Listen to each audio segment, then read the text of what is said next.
अस्सलाम वालेकुम दोस्तों, आज आपकी खिदमत में एक नए कसीदे के साथ हाजिर हुई हैं। तो आपने कमेंट्स में ज़रूर बताना है कि कैसा लगा और सुनिए और एंजॉय कीजिए। ओ वड्डा लजपाले अली ओ लगियां ने भा जान दे ओ वड्डा लजपाले अली ओ लगियां ने भा जान दे ओ वड्डा लजपाले अली ओ लगियां ने भा जान दे ओ वड्डा लजपाले अली ओ लगियां ने भा जान दे ओ वड्डा लजपाले अली ओ जंदे कोलो तू सड़ दे ओ जंदे कोलो तू सड़ दे ओ अरश दरा जान दे ओ वड्डा लजपाले अली ओ लगियां ने भा जान दे ओ वड्डा लजपाले अली ओ सोना मेरा मौला अली रहीमत करीम अली ओ सोना मेरा मौला अली रहीमत करीम अली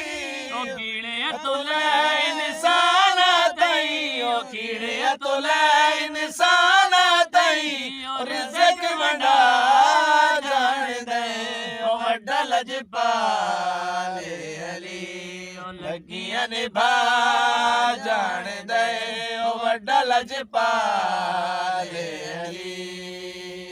ओ जंदे कोलो तू सड़ दे ओ जांदे कोलो तू सड़ दे ओ अरश दरा जान दे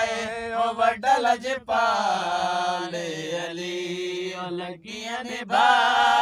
जान दे ओ वड्डा लजपाले अली ओ सोना मेरा मौला अली नवाब नवाब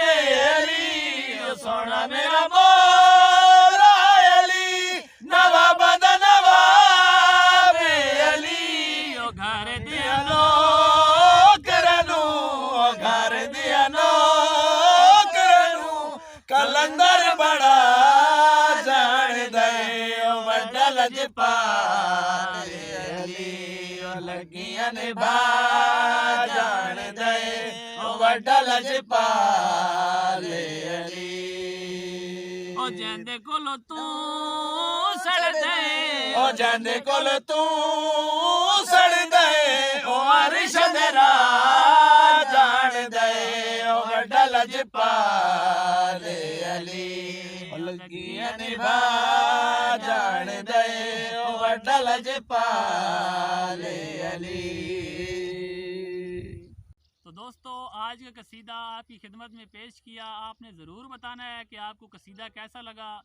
वीडियो को लाइक करना है, शेयर करना है, चैनल को सब्सक्राइब करना है और अगली वीडियो तक के लिए इजाज़त दीजिए। अल्लाह हाफिज़।